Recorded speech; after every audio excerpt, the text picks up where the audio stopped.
नाताळ सणाच्या सुट्टीनिमित्त विठ्ठल दर्शनाकरता गेल्या 2 दिवसापासून प्रचंड अशी गर्दी पंढरपूरमध्ये झालेली आपल्याला पाहायला मिळते. तर विठ्ठलाच्या दर्शनाकरता जवळपास 4 ते 5 तासाचा कालावधी देखील लागत असून विठ्ठल दर्शनाची रांग आपण जर बघितलं तर मंदिरापासून जवळपास 6 किलोमीटर लांब गेलेली आपल्याला पाहायला मिळतं. एकंदरीत आज खरं तर विठ्ठलाचं जे भाविकांना सुलभ आणि त्वरित दर्शन मिळावं यासाठी मंदिर प्रशासनानं ऑनलाईन आणि VIP दर्शनाबरोबरच खरं तर पाद्यपूजा असेल आणि त्याचबरोबर तुळशी पूजा ह्या देखील बंद करण्याचा मोठा निर्णय घेतलेला आपल्याला पाहायला मिळतं. एकंदरीत जर आपण बघितलं तर संपूर्ण पंढरी नगरी भाविकांनी फुलून गेलेलं आपल्याला पाहायला मिळतं. प्रदक्षिणा मार्ग असेल, मंदिर परिसर असेल, चंद्रभागेचं वाळवंट असेल, अगदी हे भाविकांनी फुलून गेलेलं आपल्याला पाहायला मिळतं. अनेक पर्यटक हे खरं तर तीर्थक्षेत्री दाखल झाले आपल्याला पाहायला मिळतं. तर काही पर्यटक पर्यटन स्थळी देखील दाखल झाले आपल्याला पाहायला मिळतं. एकूणच खरं तर या सरत्या वर्षाला निरोप देण्यासाठी आणि नवीन वर्षाचं स्वागत करण्यासाठी मोठ्या प्रमाणामध्ये भाविक खरं तर पंढरपूरमध्ये दाखल झाले असल्यामुळे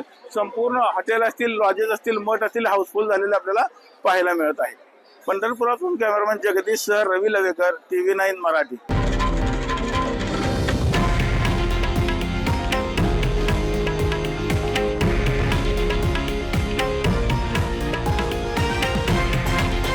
हे आहे देशातील नंबर 1 न्यूज नेटवर्क आणि आपण पाहत आहात TV9 मराठी, एकमेव.